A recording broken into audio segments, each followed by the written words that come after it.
Monday ఎండల నుంచి ఉపశమనం కావాలంటే పరిసరాలు కాంక్రీట్ జంగల్లా కాకుండా పచ్చదనంతో ఉండాలి. అందుకోసమే హిల్ స్టేషన్లను వెతుక్కుంటూ వెళ్తాం. నివాసం ఉండే చోట పచ్చదనం, ప్రశాంతత ఉంటే అంతకు మించిన ఆనందం మరేది ఉండదు. సిటీకి అత్యంత చేరువలో నేషనల్ హైవేను ఆనుకుని అఫోర్డబుల్ ప్రైస్లో రిసార్ట్ లైఫ్ స్టైల్ కోరుకునే వారి ఆకాంక్షలకు అద్దం పట్టే ప్రాజెక్టులను డెవలప్ చేస్తోంది ప్రముఖ రియాలిటీ సంస్థ JSR Sun City Group. JSR Sun City Group projects అన్ని రేపటి అదృష్టానికి స్వాగతం పలికేలా ఉంటాయి. ప్రతి ప్రాజెక్టులో ఎర్రచందనం వంటి విలువైన కలప మొక్కలు నాటి వాటిని సంరక్షిస్తూ వస్తున్నారు. JSR Sun City Group projects అన్నింటిలో కలిపి దాదాపు 3 కోట్ల వరకు మొక్కలు పెంచుతున్నారంటే పచ్చదనానికి ఎంత ప్రాధాన్యత ఇస్తున్నారో అర్థం చేసుకోవచ్చు.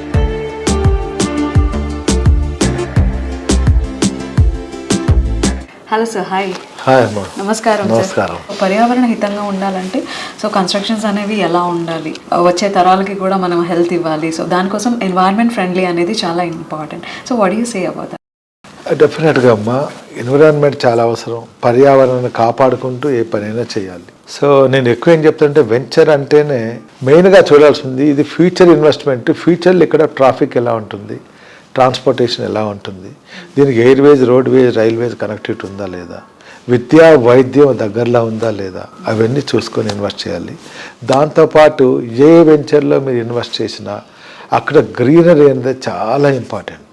మేము చేసే ప్రతి వెంచర్లో కూడా క్రోర్స్ ఆఫ్ ప్లాంటేషన్స్ మా అన్ని వెంచర్స్లో ఉంటాయి. మీరు చూడొచ్చు కూడా. పర్యావరణాన్ని కాపాడుకుంటూ పొల్యూషన్ తక్కువ ఉండేటట్టుగా మేము ప్లాన్ చేస్తున్నాం. మీ వెంచర్స్ అన్నీ కూడా చాలా ఎకో ఫ్రెండ్లీగా ఉంటాయి. అంటే వెరీ దేశీ ట్రీస్ అన్నమాట, ఫ్యాన్సీ ట్రీస్ అట్లా కాకుండా. దేశీ ప్లాంటేషన్స్, మామిడి చెట్లు అలా కనిపిస్తూ ఉంటాయి. ఆ ప్లాంటేషన్స్ అన్ని మెయింటైన్ చేయడం అది ఎలా సాధ్యం అవుతుంది?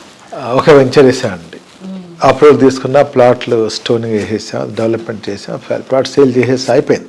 సేల్ అయిన తర్వాత మీరు మళ్ళీ వెళ్తే అక్కడ ఆ ప్లాట్లో ఏముంటుంది చెప్పండి? ప్లాట్లో మట్టి ఉంటుంది అంతే, ఓకేనా, లేదంటే పుట్టు ఉంటుంది. అందులో ఒక చెట్టు ఉంటే ఎలా ఉంటుంది?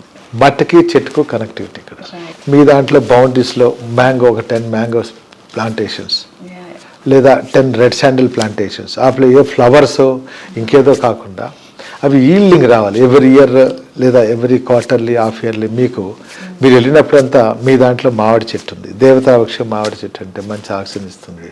మన తెలుగు ప్రజలు, తెలుగు రాష్ట్రాల వాళ్ళు చక్కగా మామిడి తోరణాలు లేకుండా మనం ఏ పని చేయం. అలాంటి మామిడి చెట్లు ఉంటే బాగుంటుంది అని బౌండరీస్లో మామిడి చెట్లు ఇచ్చి ఫ్యామిలీతో, పిల్లలతో వాళ్ళు అక్కడికి వెళ్ళినప్పుడు వాటర్ డ్రిప్ వేసి రెడీగా ఉంటుంది. ఆ డ్రిప్ తోటి చెట్లు ఉంటాయి.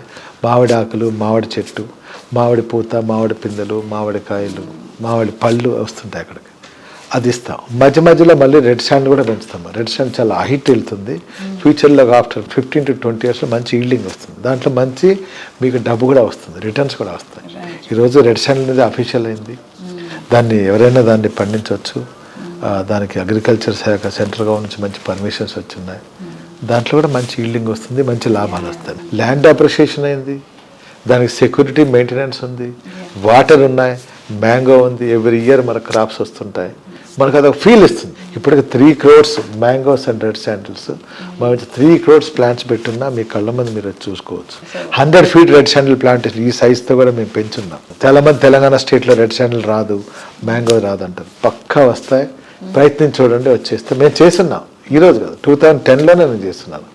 ఒక 300 acres mango and red sandal approval లేఅవుట్లో పెట్టిన బౌండరీస్లో కస్టమర్స్ ఎంత హ్యాపీ ఫీల్ అవుతారంటే అంత హ్యాపీ అవుతారు. అలానే వీకెండ్ హోమ్ కట్టి లైవ్గా కూడా మేము చూపిస్తున్నాం. అది కూడా మా దగ్గర ఉంది. జేఎస్ఆర్ గ్రూప్ సన్ సిటీ, మీ భవిష్యత్తుకు బంగారు నిధి.